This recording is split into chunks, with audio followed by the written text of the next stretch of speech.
This is, of course, a metaphor, but an illustrative one. Meaning, not that God has somehow died, but rather that he never existed in the first place. Other than in the depths of our forebears' imaginations, he was a useful fairy tale in ages gone by, when his fiery anger was used to explain away plagues and crop failures, diseases and disasters, which we now ascribe to bacteria and viruses, chromosomal disorders and plate tectonics. In short, science and reason have supplanted superstition, and we are all the better for it. And with your permission, I would like to bypass this senseless debate altogether and jump to the conclusion, which every sophomore is already aware of: there is no God.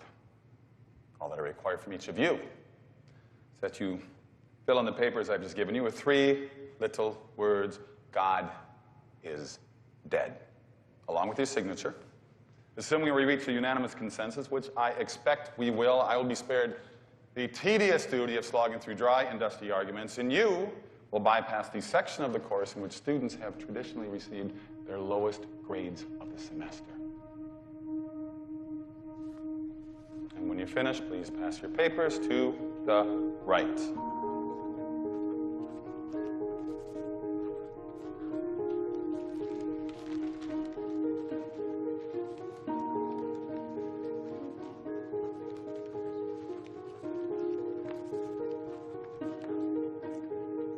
Thank you.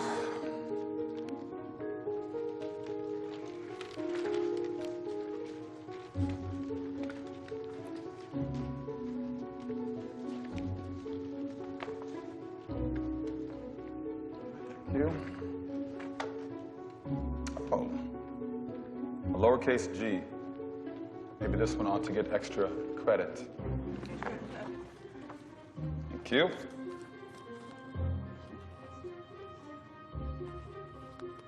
Excuse me, Mr. Wheaton. Josh Wheaton. Mr. Wheaton, is something wrong? Yeah, I can't. I can't do what you want. I'm a Christian. No, don't worry. You can still go back to your dorm room and sink to your knees and pray at your bedside if you'd like. What you do in your personal life is your business, but what you do in this class is mine. I can't. All right, Mr. Wheaton. Allow me to explain the alternative. If you cannot bring yourself to admit that God is dead for the purposes of this class, then you will need to defend the antithesis, that God is not dead, and you'll need to do it in front of this class from the podium.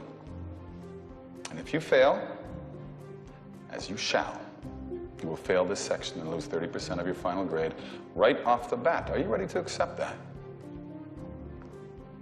Well, who would decide whether I won or lost the argument? Well, I would. It's not my class, my rules. Grading is my prerogative. Yeah, no disrespect, but I'm not sure you can be objective. What would you propose? Well, what about them? Well, that's interesting, but why would I want to empower them? Well, you've already won them over. I mean, I'd have to unconvince them. Get them to admit they were wrong.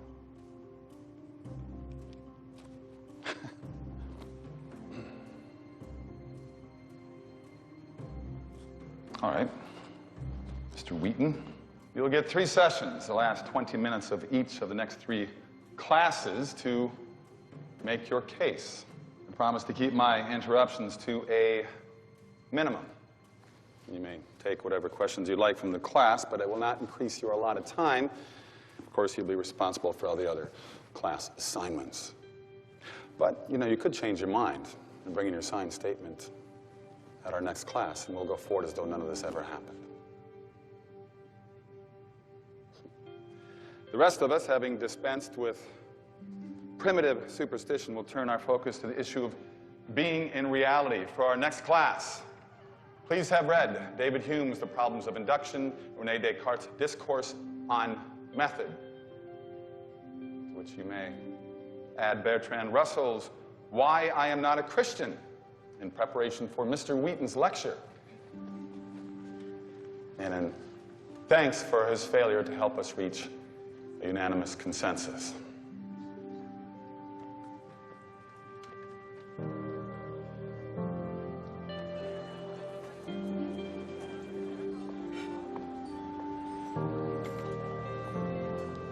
You don't want to deny your faith. I get it. So the answer's simple. Drop the class. Yeah, but I'm not sure I can do that. I feel like God wants someone to defend him. Don't be ridiculous. I don't know. I just keep thinking of that C.S. Lewis line. Only a real risk tests the reality of belief. So you're going to risk our future over your yearbook quote? Josh, why am I here? Hello? Earth to Josh. Why am I salutatorian of our graduating class here at my third choice school? I'm sorry for having the next 50 years of our life planned out, but that's just who I am. I don't know, Kara. It's just... Josh, I love you, but I absolutely forbid you to go up against this professor in his own classroom. We have too much at stake. The whole thing's rigged to make you look like an idiot. If you want to get into law school, you can't afford to flunk this class. Even a C could be disastrous.